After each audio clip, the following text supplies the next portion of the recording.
안녕하세요. 안녕하세요. 자, 오늘 읽어본 책은 잘못 뽑은 반장, 이은재 작가님이 쓰시고요. 주니어 김영사 출판사에서 나왔습니다. 자, 앞선 시간에 10가지 문제 잘 풀어봤으니 이제 함께 이야기를 나눠볼 거예요.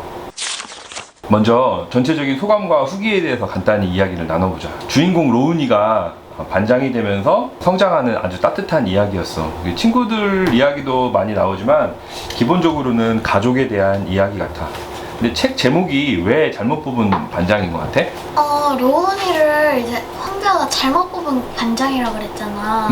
이게 좀 이상한 애들이 뽑았다고 해갖고. 자격도 없고 뭐 좀 자질도 부족하고 그래서 잘못 뽑은 반장이라고 한 것 같은데 끝부분에는 어떻게 됐어? 로운이가 정말 좋은 반장으로 됐고, 그리고 뭐 제아도 사이좋게 지내고. 그래. 그러면 딱 뭐 캐릭터 이야기도 해보겠지만 그 가족들에 대한 이야기를 먼저 해볼게. 엄마도 나오시고 아빠도 나오고, 그리고 무엇보다 이제 쌍둥이 누나인 루리가 나오지. 루리가 사실은 좀 뭐 장애가 있는 것 같아. 그 장애에 대한 이야기가 뭐 직접적으로 막 그 전면에 나오는 이야기는 아니지만 뭐랄까 함께 극복하는 이야기인 거는 맞는 것 같아. 그리고 처음에 이제 반장 이야기 나오기 전에 키우던 강아지 이름이 뭐지? 망치. 망치가 어떻게 돼? 로드킬 당해. 맞아, 로드킬 당하지. 그래서 사실 집에서도 약간 로운이가 방황하는 듯한 그런 이미지도 있었던 것 같아. 그리고 아까 얘기했지만 누나 루리, 쌍둥이 누나 루리의 뭐 특수한 사정들 때문에 집이 이런 환경들도 주어지는 것 같아. 그리고 이 책 느낌이 예전에 우리 그 읽었던 책 중에 기호 3번 안석봉이랑 좀 비슷한 느낌도 있지 않았어? 왜냐면 이제 반장 선거라는 민주주의의 제도를 다룬 책이라서, 물론 뭐 그 자체로만 같다고 할 수는 없지만 약간 좀 비슷한 느낌이 있었던 것 같아. 그리고 그 나쁜 어린이표. 나쁜 어린이표. 맞아. 잘 써. 다음으로는 캐릭터 이야기를 나눠볼 거야.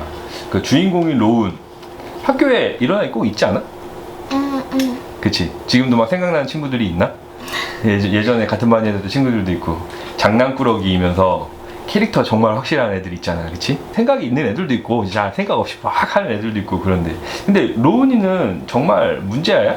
조금 그런 끼는 있긴 한데 막 엄청나게 그런 사고뭉치는 아닌 것 같아. 근데 이제 한다면 한다 이런. 맞아. 근데 이제 사실은 로운이가 약간 삐딱하게 행동하는 거는 분명히 있는 것 같아. 근데 사실은 우리 딸 주변에도 뭐 그렇게 행동하는 애들이 있지만 왜 그런지 동기나 이유에 대해서는 나오진 않잖아. 여기서는 보면 왜 그랬는지 좀 설명이 나왔던 것 같아.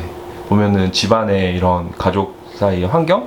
그러면서 최근에 있었던 일은 그 애완견 키우던 강아지인 망치가 죽음으로 인해서 약간 방황하는 느낌이랄까? 그런 것도 분명히 있었던 것 같은데, 로운이가 이제 자존감을 찾아가면서 주변의 도움으로, 가족의 도움으로 자존감을 찾아가면서 펼쳐지는 이야기인 것 같아. 그리고 쌍둥이 누나인 루리는 어땠어? 루리는 그냥 마냥 해맑은, 아무래도 좀 장애가 있다 보니까 지생이 낮잖아.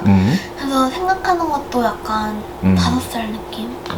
근데 나는 보면서 좀 한결같은 반응이랄까? 그 해맑으면서 좀 아이 같지만 그래도 굉장히 그 쌍둥이 동생인 로운이한테 주는 메시지가 간결했던 것 같고 일관성 있었던 것 같고 굉장히 좋았었던 것 같아.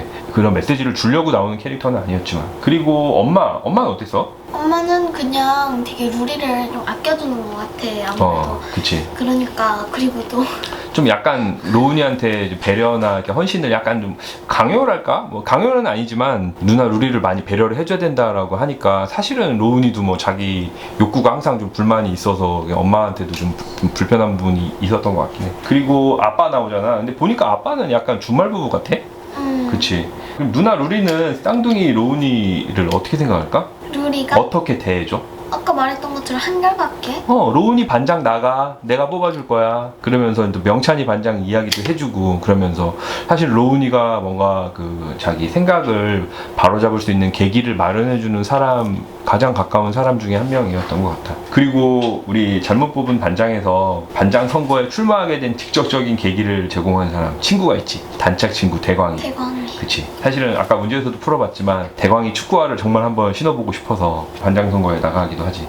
그리고 이제 나중에 정말 중요한 존재감이 있는 친구지만 잘난 척하는 황제야. 1학기 때 반장이었지. 근데 사실 황제야도 정말 남들보다 뛰어나려고 노력하고 뭐 잘하려고 그러고, 물론 그 정당한 방법은 아니었지만 그렇게 노력하는 황제야에게도 사실은 좀 핸디캡이 있었던 것 같아, 그치? 그 얘기는 이따 다시 해보자. 그리고 짝꿍 베키가 나오지. 베키가 나와서 사실은 뭐 굉장히 관계가 좋을 리가 없지. 계속 그 장난만 치고 이랬는데 흰우유 못 먹는 우유한테 베키한테 나중에는 로운이가 우유도 먹어주면서 다시 친해지고 마음을 좀 얻게 되지, 그치? 맞아. 그리고 그 4학년 5반 담임 선생님도 나오시잖아. 가끔 그 로운이에게 꿀밤 영광을 주시지, 그치?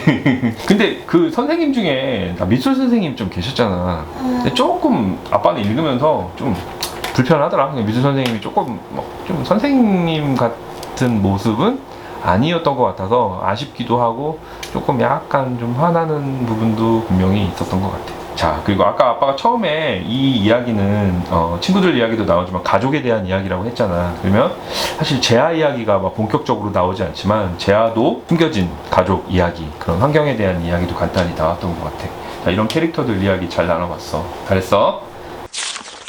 이런저런 이야기 한번 나눠볼까? 학교에서 급식 먹을 때 잔반 남기면 혼나? 우리 학교? 그냥 선생님한테 검사 맞는 반도 있고 안 맞는 반도 있긴 한데 요즘에 시기가 또 그러니까 원래는 그 검사는 애들이 있었거든? 근데 가서 그렇잖아. 애 바로 보고 있는데 그래서 요즘은 안 해. 아, 근데 잔반 버리는 통이 있긴 하지.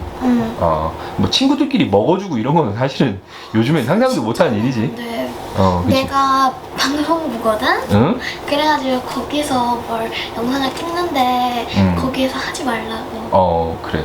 그리고 사실 이 책 보면서 뭐랄까 이제 작가가 그렇게 의도한 거긴 하겠지만 그 로운이도 보면 굉장히 좌충우돌하면서 어떻게든 계기를 찾고 실행을 하니까 정말로 긍정적인 효과들이 많이 나왔던 것 같아. 그리고 이게 뭐랄까 선순환이라고 그런 말 알아? 좋은 방향으로 계속 이렇게 반복이 되면서 발전되고 개선되고 그런 거를 선순환이라고 그러거든? 그런 느낌들이 이건 굉장히 좋았던 것 같아. 책이 내용이 전개되면서. 그리고 주변에 나는 우리 딸 친구들 중에 막 좀 겹쳐지는 캐릭터들도 있었어. 말썽꾸러기도 있고 뭐 주변에 남자애들, 여자애들 생각나는 사람들도 몇 명 있더라고. 지금까지 지나온 친구들 중에 실제로 일어날 수 있었던 일인 것 같기도 한 것 같아. 맞아. 잘했어. 마지막으로 나눠보고 싶은 이야기, 메시지는 여러 친구들에게 좀 상처, 영어로 하면 핸디캡이라고 그러는데 상처가 있었어. 근데 로운이는 어떤 상처가 있었어? 망치가 죽은 거? 그 심리적인 상처도 있었지. 그럼 상황적인 거, 환경적인 거는 쌍둥이 누나 루리가 좀 몸이 불편하니까 사실 집에서 약간 소외되는 느낌도 받고 그러다 보니까 이게 자존감도 떨어지면서 집안에서 자기 정체성이랄까 존재감이랄까 이런 게 좀 약하게 느껴져서 약간 방황을 했던 부분들도 분명히 있었던 것 같아. 이 책을 통해서 가족이라는 의미에 대해서 한번 다시 생각해 볼 수 있는 계기가 됐던 거는 분명했던 것 같아. 그러면서 이제 가족도 가족이지만 주변의 친구들과의 관계 그리고 친구들을 위한 이타정신이란 말 알아? 남을 위한 이기주의를 반대말이야. 남을 위한 마음. 이타. 그래서 함께 살고 더불어 살고 서로의 관계 속에서 살아간다는 의미를 이 책을 통해서 느낄 수 있었어. 마지막에 로운이가 독백하는 부분이 있는데 이 부분 읽어주면서 이번 시간을 마치도록 할게. 아까 엄마의 메시지는 문제를 풀면서 읽어줬잖아. 근데 그거에 대해서 로운이에 대한 마음을 알 수 있는 부분이야. 자, 읽어줄게. 행사가 끝난 뒤에 우리 식구는 명찬이 반장과 함께 집으로 향했다. 나는 누나와 명찬의 반장의 손을 잡고 걸어갔다. 둘 다 손이 무척 따뜻했다.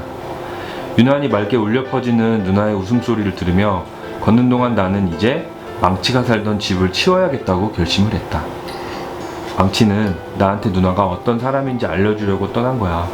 내가 신이 준 귀한 선물을 너무 오랫동안 몰라보니까 정신 차리게 하려고.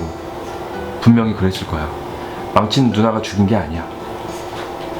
나는 가만히 옆을 돌아보았다. 내가 겪었을지도 모를 시련을 혼자서 담담하게 이겨내고 있는 누나가 봄꽃처럼 환하게 웃고 있었다. 처음으로 나도 누나에게 선물 같은 사람이 되고 싶다는 생각이 들었다. 오늘 여기까지 할게요. 수고하셨습니다. 와. 미라클 북스토리 구독과 좋아요를 눌러주세요.